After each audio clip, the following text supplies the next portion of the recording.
Imagine you're carrying around a heavy backpack your entire life without even realizing that it's there. You feel overwhelmed, exhausted, and constantly feeling like you aren't good enough. And you don't even know why. And the toughest part is that most of that weight isn't even yours. These emotions, fears, and insecurities you're holding on to might be passed down from your parents or even your grandparents. Today, we're going to be talking about generational trauma, what it means, how to identify it in your life, and most importantly, how and why you would want to heal from it. Welcome, everybody, to episode 57 of the Health Revolution podcast, Breaking the Chain, Healing Generational Trauma, and Reclaiming Your Life. I'm Dr. Jon. And I'm Alyson. Let's get started.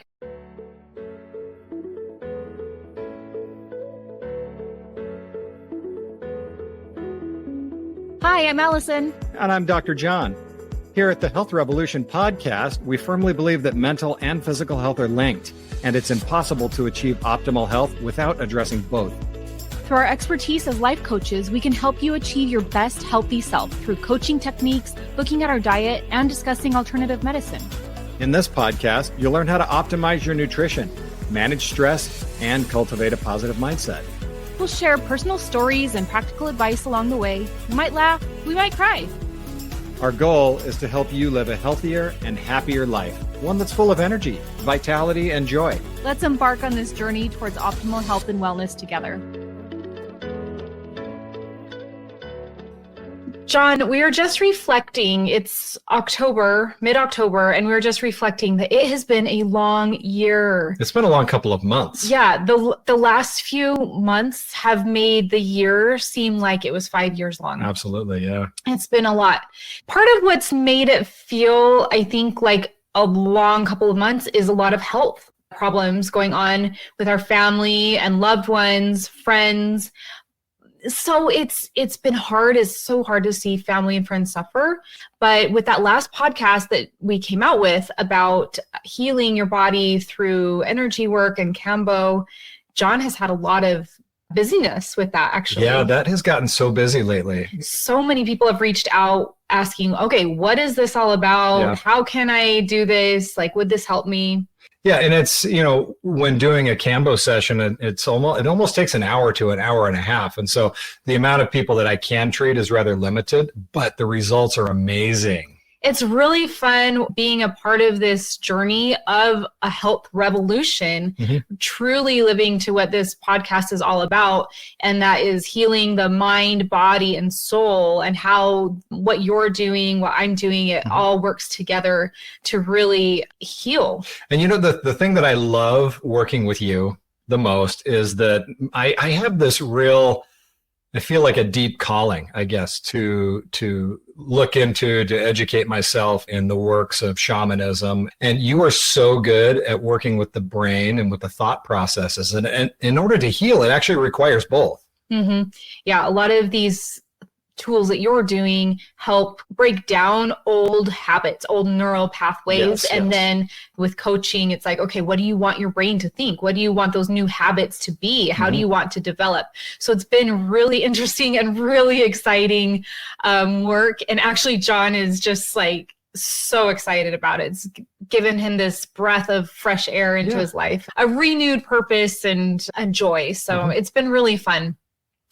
Part of the pain that we've been managing over the last month is my grandma Compton, affectionately referred to as Grandma Marjo. Her first name was Marjo. She passed away just recently, and it has been hard for our family. It's been one of those bittersweet things. She was 86, so she lived a long life. And I mean, a full life. And her brain was intact until the very end. I know. Just She going, shared, going. Even a month ago, she was sharing stories about when she was 3 and 4 years old. I mean, she's such an incredible person.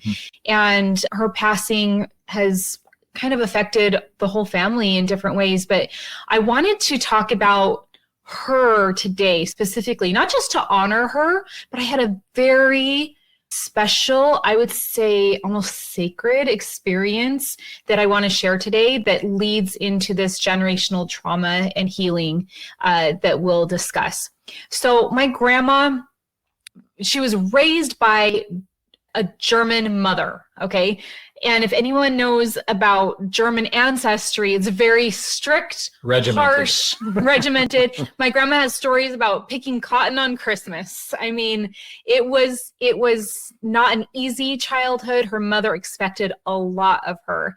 And so hard work has always been instilled into my family. And I love that. My dad did that with us kids. Every Saturday morning, it was work, work, work. And we were expected to do well in school, and everything that we did, we're expected to do really well. So nothing that I'm sharing today, I don't want to feel like I'm complaining about my family or that my family has these bad behaviors or anything like that. I just really want to get into all families are created from different ancestral upbringings. And we have different roots, different pasts. Some of that includes trauma. And trauma, in this case, with a lowercase t, not capital T trauma, like I've been to the war or the Holocaust or something like that, but like lowercase t, like unprocessed emotions, fears, anger, pain that never got the empathy that it needed. It never got the healing that it deserved. And then it gets biologically, this is epigenetics, gets passed down through our DNA. So let's talk about that just a little bit, epigenetics. Okay. So, what we have learned, and I've read a lot of books on this, and, one of my favorite books is The Body Keeps the Score, that talks about trauma, that when you are going through trauma, it changes your DNA.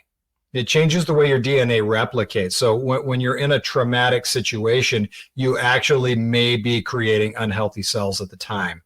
The same thing with mothers. When a mother is experiencing a ton of stress when she is pregnant, now whether that's strain with the husband, finances, whatever it may be even stress that we're even creating for ourselves, it then changes the DNA of how that baby is even developing.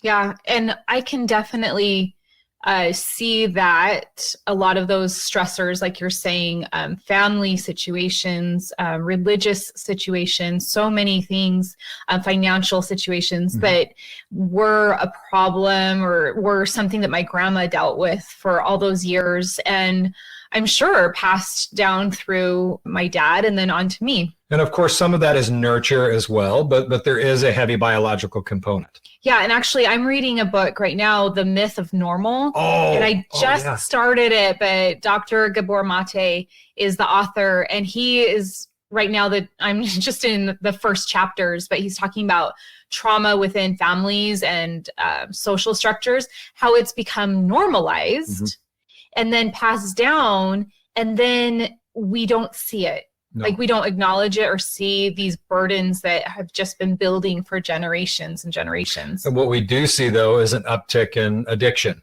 That's one of the things that we'll see. I mean, we see an uptick in abuse. We see an uptick in the inability to deal with life in general. Suicide is up. Divorce is up. And all of these problems that are occurring in society have to do with unresolved trauma. Yeah. One of the quotes Gabor Mate says is, what we see as normal is often a mask for deep-rooted pain. And we've seen that so many times in coaching and just in our personal lives as well. So how would you identify if you have generational trauma? Well, let's talk about perfectionism. Okay. All right. I believe that perfectionism is generationally traumatic. I'd love to talk more with my dad about how he was raised, but my dad, I absolutely love this guy. He is the coolest guy in the entire world. I mean, he taught me everything I know in the garage. He is really cool. But the one sticking point of my upbringing is his need for everything to be absolutely perfect. He's pretty precise, I would say. Yeah. And I mean, working in the garage, I mean, gosh, if it's 2 thousandths off when we're busy milling something, you might Do as it well over. do it over. Yeah. It needs to be a half a thousandth off. And I mean, and even some of the projects that I've done, while he was showing me how to improve, you know, the way that I took it is, well, I'm not good enough. Yeah, I love that. It's like corrections from parents can be mistaken as, and it's nothing my dad did. Right. It was my perception. Right. He didn't mean to, he wasn't telling you you're not good enough, but you interpreted it as such. But that's how these things are passed on. They aren't passed on purpose. Yeah. So I'm thinking, like, for our listeners, how would they know if this is a problem for them, generational trauma? And like I said, lowercase trauma. And by the way, my grandma was an amazing lady as well. So I'm not saying like she was so, you know, she was this person that had so many problems and passed them down to me. I'm just saying she's a person that dealt with a lot, like your dad, and I'm sure like his dad, and had some unresolved pain and experiences along the way, and then passed those down. So how you can see that is ask yourself, do you have recurring negative patterns in your life? So what's a negative pattern? Like an addiction, like what you were talking about earlier.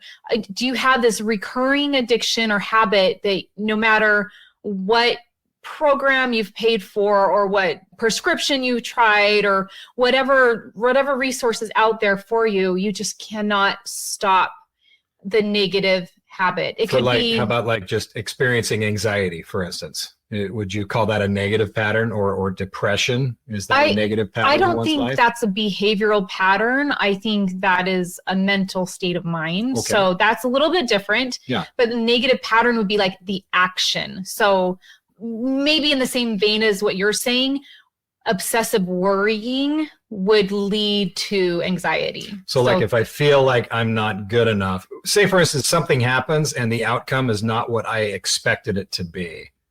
My negative pattern would be like, dang, you know, I'm just not good enough. You messed up. You messed up again. I messed up again. I'm not worthy. Right. Like I shouldn't even have bothered. Yeah. Why even try? Yeah. So, but the negative patterns we see a lot with addiction is like because of that unhealed pain. And the reason we have addiction is because we're trying to solve for pain. Yes. Yeah. And when we can't figure out a way to solve for pain besides our addiction, we keep going back to it because we know that it works temporarily. Yeah. That habit never helps long term. And a lot of us even know that. Like if our addiction is to eating, if it's to overworking, if it's to video games, if it's to shopping addiction, we know that that's going to lead long term away from our goals, but we can't stop because temporarily we need that relief from the pain. So if you see that, it might be a signal that you have this unhealed pain in your DNA. And I got to tell you, I mean, from experience, when that healing occurs, the addiction goes away. I mean, the addiction is merely the action of it. It is. The real problem is what's underneath that. Yeah. Another clue, if you're dealing with something like this, is do you often react in ways that feel beyond your control? So I would call this like overreacting. Like, why do I get so angry at that? Yeah. Why did I just have that outburst? Why do I feel so emotional about this situation? For some parents, like, let's say their child stops going to church and it's like this overwhelming emotion that feels out of their control. They don't know how to handle that, but it's full of pain and fear and disappointment. And that can be from generations of parents having that same fear and judgment and disappointment. Are there certain fears and insecurities that don't seem tied to your personal experiences? So I'm going to talk about a personal experience that I had with my grandmother, but think about your own fears and insecurities. Where did those come from? Why am I even worried about that? That doesn't even seem like something that's relevant right now. Gabor Mate, in his book, he was a child during the Holocaust. And as a survivor, he said he doesn't really remember the experiences because he was such a baby, but he feels it. And so just even recently, he said, I think he's like 80 years old, and he was saying how he had this outburst towards his wife, and he's like, I don't even know where that came from. Yeah, I remember that in the book. But he was like, oh, that's because when my mom tried to hide me as a baby, I felt that for 4 months, he wasn't able to be with his mom, and he felt that detachment from her. And so anyway, so with his wife, he felt that detachment, and then it just brought up all this old trauma. And he said, and it's so important to know this, that generational trauma is not your fault, but it is your responsibility. Yes. You are responsible for taking care of that. So he didn't go to his wife and say, I'm just going to blame this on my mom and the Nazis. No. He said, that's on me. I'm sorry I acted this way, and I will improve. Like, taking responsibility is sometimes easier knowing where it comes from, but still you have to take responsibility of that for yourself. But that's how we do heal, though. The goal is, and correct me if I'm wrong, I want my children to be a better generation than I was. And I want my children's children to be better than they were. And the only way that can happen is if we're actually working on ourselves right here, right now.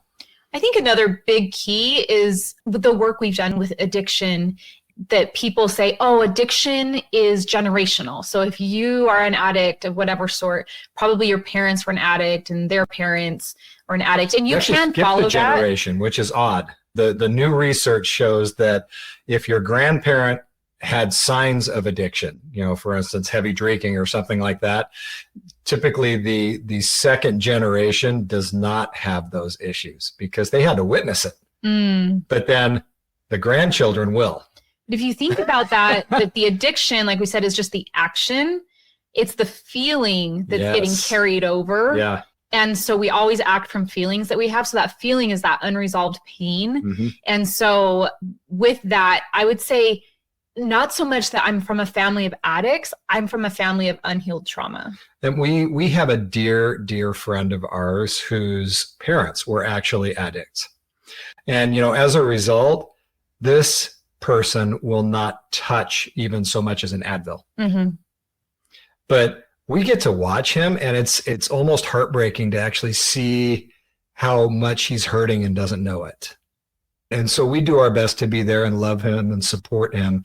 And my hope is that he will resolve that before he has children, because they need to see healthy dad in order not to have to suffer what his grandparents suffered through. Yeah, it gets hard. It gets hard. Hey, it's Alyson and Jon just popping into our podcast. Yeah, just real fast. If you're enjoying this content, please scroll down and give us that 5-star rating and leave us a positive review. Yes, please. And share your favorite episode on social media or with a friend. This really helps us get the word out to more people. Thanks. And back to the show. I want to talk about my healing journey. It's very, like I said at the beginning of the podcast, it's a very sacred experience. I haven't shared much of it here, but I think with the passing of my grandma, it's a pretty appropriate time. So Jon and I have had different exposures to healing medicine. Yeah. And we've shared a lot of that on the podcast before. This specific time was a psychedelic journey for me with psilocybin. Mm-hmm. And I felt called to do this. I'm not a person that takes medication. I don't have any medication. I don't do drugs or anything. Like, I just have this holy pure body. You do Advil on occasion. I do sometimes, but I haven't in months ever since you said it didn't test well on me. So I stopped taking it. Yeah, we started doing some anyway. testing. So this was really outside of my experience wheelhouse, but by far. Yeah. But I felt called to do it, and I didn't know why. I didn't feel like, I have, abusive parents. No, nothing like that. My parents were wonderful. So I didn't know why I felt called to do this, but I did. And it was a very special experience for me. I went in with no pretenses and no expectations. So 3 or 4 years ago, with this experience, I saw my grandmother, the one that just passed. And I saw her beautiful young face. And in this experience, I felt deeply her pain and all that she had suffered through her childhood, in her marriage, even in modern day, being the woman that she was now, that she's still in pain and she has so much unhealed emotional pain that she carries around with her. And I just developed this love, this like pure love for my grandmother. And I thought I already loved my grandmother, but this was so different. It allowed me to break down all of those judgments I had about her behaviors and just completely love her. I was to the point where she would call me and I would not answer her calls. And I hate saying that because she's gone now and I'll never be able to answer one of her calls again. But after this experience, I made sure to answer every call that I could. And if she called and I absolutely couldn't get to it, I would call her right back because I just developed so much empathy for her. And then through this experience, I saw my parents as young parents, and I'm the firstborn. And when I was born, they were going through a hard time in their life and in their marriage. And I felt like I was there to fix it. Mm-hmm. And I was a child, baby at this time. And through this psychedelic experience I was able to get back to that small little me that felt like I was responsible for keeping my parents together. And if I was good enough, that they would be happy. And if I was good enough, that everything would be okay. And I came out of that experience saying, I have to be good. I have to be good. And that really showed me those foundational moments in my formidable years where I was learning what my job was in the family. That I have to be good. I have to be good. My job is to keep the family together. And if I have this appearance of having it all together, then nobody has to worry about me and I can help them. And that's really... So this was like your way of maybe protecting your parents against some pains that they might have experienced if you weren't good. Exactly. And how would you feel if like you had that moment when you felt like you weren't good? I would never allow myself to not be good. And if I was anything less than that perfect daughter, then I would beat myself up about it a lot. And so since that experience, like what resolved for you? Oh, man. So coming out of that, I had so much love for, like I said, my grandma, so much compassion and empathy and understanding for her. I just wanted to hug her and talk with her and communicate with her every chance I got to just ask her about her life, about her upbringing, about her mother, about picking cotton, about raising 2 young kids while in high school, by the way. Mm-hmm. Amazing woman. I remember conversations where you just talk to her about her antiques, which are like her favorite things. Yeah. She loves her antiques. I'm so glad I had that experience. And then having so much love for both of my parents that have built this life together from kids till now, and the healing that they've had in their life, the connection, the joy that they've brought to me and my brothers, all through so much sacrifice and so much that they've dealt with themselves. It allowed me to not blame them for the way I am, because I'm so grateful for all that I have right now. Mm-hmm. Like, I'm so thankful I am who I am.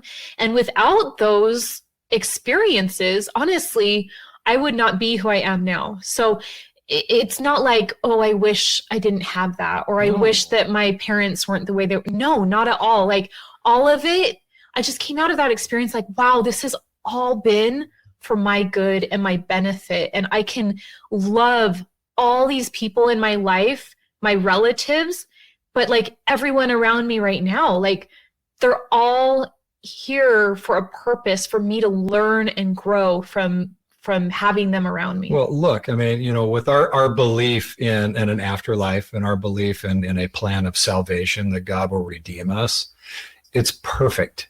It is so beautiful because every single one of us, through our experiences, through that pain that we do go through the trauma, we gain this individualized curriculum. And that's why the plan works. I mean, you know, we can't help but pass on some things to our kids.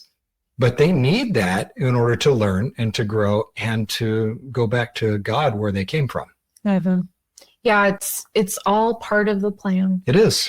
I love that. I'd say one of the best things that I gained from that experience as well was love for myself. I was able to really reflect and go back to that little baby me. And there's a picture of me on the wall I'm looking at right now with my grandpa on the other side of the family holding me in his lap. But I look, what, am I 2 in that picture? Yeah, I'm but about 2. I just have so much love for that little girl. And she's a part of me. Mm-hmm. Your past, present, and future is you. And to be able to love yourself through it all and go back and love yourself through those trials and hard times that you were having, and love who you are now, and know that the more I love myself in the past and currently, the more I'll love myself in the future. I love that. Thank you for sharing that experience with us. Oh, well, I hope it helps, and I hope it's healing for some of you. Well, it is. I mean, you know, when we go through an experience like that, and I've been through multiple experiences because, I mean, shoot, you're not going to undo all of your problems in your life over 47 years now. I think I'm 47, 46. Old. That's I mean, you can't just undo that in a 4-hour session. Now, you know, it is, you know, when going through an experience like this, it's like going through 10 years of therapy in 4 hours. Yeah, I actually had a friend ask me at lunch the other day about this. And I said, you know, I do believe you can get the resolution through other means. I know people that are big into breath work, for instance, energy work. I've done some deep meditations where I did see myself as a child and have that healing experience. I don't think I could get that deep into my family and those kind of experiences I had without the medicine. Mm-hmm. I also know a lot of people that are stuck and they can't, no matter like what meditation they do or what application they use, they can't get there without the help of that medicine. So, and there's nothing wrong with that. I mean, the goal is to get to the point to where something like that is not needed. Mm-hmm. But it's here just in case it is. Yeah. So why does this matter? What is the importance of breaking these inherited cycles? Because like Jon said, our job really is to give that curriculum to our children. And you know what my observation was? We'll give them something. Absolutely. But my observation after your trip was that a lot of negative feelings were let go. Mm-hmm. And what replaced them was love and gratitude. And what a different fuel that is for your life moving forward. Mm-hmm. Yeah. I think that I don't spend nearly as much time in my head worrying about what people will think of me, what if I disappoint somebody, and that sort of thing. What that does, it allows me to live a life that I want to live, not dictated by what I perceive other people might want me to be. Mm-hmm. Does that make sense? Yes. So you're finding you're authentic. Yes. And it does help strip down that ego of those layers that we've put on ourselves over the years, and we can just be more ourselves. And it's so freeing. And I think when you are feeling authentic and free, and you go around with less judgment towards yourself and other people, you can just be more genuine and compassionate and loving. And I'm not saying perfect. No. Not at all. No. I'm not saying like I've become this perfect person. That's No. not what I'm saying at all. I'm saying it's just allowed me to have that space for more compassion and empathy for other people in my life. Mm-hmm. And less judgment towards yourself. Mm-hmm. It's so sad because, Jesus doesn't want us to feel this way. He doesn't want us to feel that judgment. He doesn't judge us. And so as we stop judging ourselves, then we start doing as he asks us to do. Which is? Not judging others. Yeah. And it's beautiful. Yeah, it is. One of the people that we love to quote, Brene Brown, she says, owning our story and loving ourselves through that process is the bravest thing we will ever do. Amen. I love that. And then Byron Katie says, when you question the thoughts you've inherited, you're free to live without the weight of the past. And I think that is key, that we talked about the weight of the backpack in the intro, is like, I took off that backpack. Or at least removed a rock or two. Yeah, probably still have the backpack on. Yeah, removed some of the weight. And it's like, oh, I don't have to be this way. Now, the catch is I actually want to be a better person. Yeah. Like, but it's different in the way I think about differently. It. It's like I have to be good versus, oh my gosh, I want to be good. I want to be a more genuine, loving, Christ-like person. That's the thing that I like to talk about with somebody who's wanting to go through a psychedelic journey, is it's very repentive. Mm-hmm. We realize what the problem was and how it affects everyone around us. And then we're able to love ourselves, let it go, and then be better. I love that. This is something obviously we're really passionate about, helping people heal body, mind, and soul. And it's just so cool that, when we heal the mind, when we heal the soul, sometimes the body heals along with it, which is really, really neat. We're set up here in the home pretty much to help with anything that you're interested in learning. I talk to people a lot about whether they feel called to change. Are you feeling called?